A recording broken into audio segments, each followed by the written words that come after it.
Hello everybody, I'm Mohammad Sabir. I've been working as a trainer and consultant in the area of 3D architecture visualization for more than 20 years. First of all, I would like to congratulate you for your interest in our course in 3D visualization, because this course can be a turning point in your academic and professional life. In this course, I deal with 3D exterior visualization of residences. And this knowledge will enable you to create such similar architectural objects such as offices, apartments, schools, etc.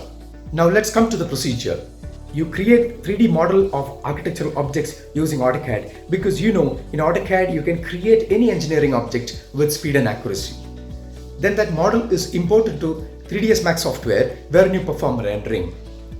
Rendering is a process in which you put up the cameras, lights, finishes called materials, then you prepare a still photorealistic frame out of it.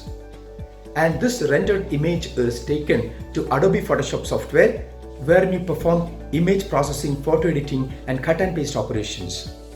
There you give landscaping, background and foreground objects etc. to make it more realistic. This course is completely project based and you will get a chance to do 7 projects. If you have interest and if you know a little bit of Autocad basics, once you complete this course, you will become a true professional. Feel free to contact me for any queries while you do the course. That's all for now. I'll join you in the course. I wish you the very best. Thank you so much. May God bless you all.